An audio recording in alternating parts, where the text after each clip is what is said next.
Yvette.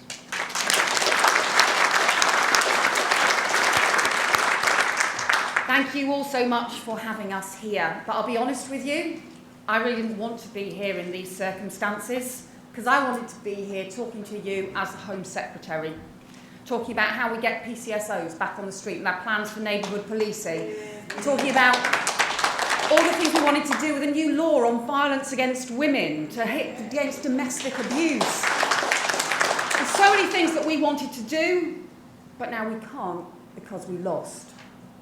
And you and your members did so much work across the country, and we got some great UNISON MPs elected, Melanie On, Daniel Zeitner, some great MPs, but so many that we didn't get elected. And so instead, we're in opposition. And we know opposition sucks. We can't do that again. We have to win.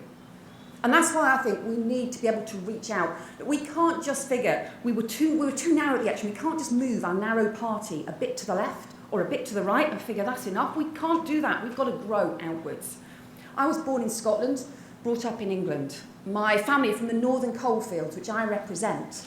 But actually we moved around when my dad was working, and so I went to a comprehensive in Hampshire. And I love the diversity of our country, but I think it's got to make us stronger and not be something that pulls us apart. I'm the granddaughter of a miner, daughter of a trade unionist who fought all his life for working people's rights. And as a working mum, I'm so proud of what the Labour movement has achieved together. But I know this has also got to be about our future. And we need a leader who is strong enough to take the Tories on from the start. Strong enough to take David Cameron on from the start, which frankly I would relish. Strong enough as well to change ourselves so that we can change the country. And also strong enough to stand up against those Tory myths. Because let's be clear about our record. It was not the deficit that caused the financial crisis. It was the financial crisis that caused the deficit. And it was not too many teachers, too many nurses, too many Sure Start workers, too many care workers, too many cleaners who caused Lehman Brothers Bank in New York to crash.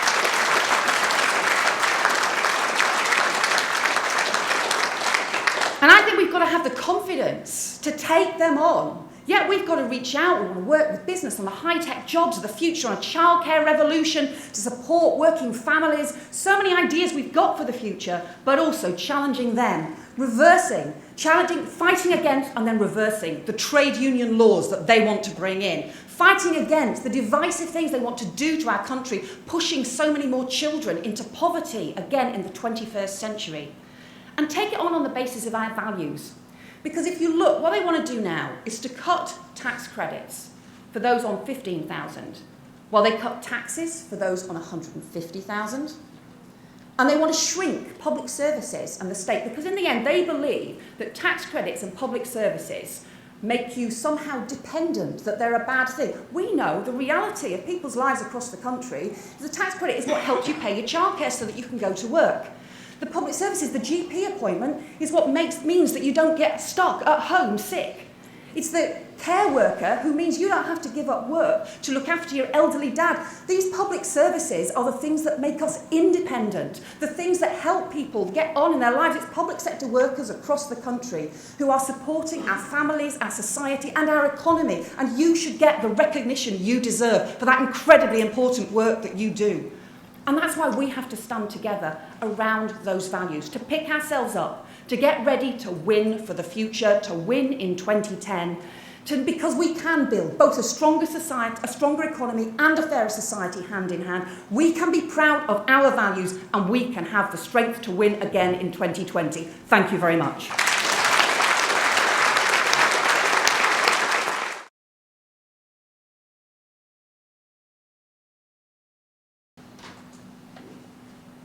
Thanks. We've had a really good debate this afternoon, but we also know that we're only here actually because we lost.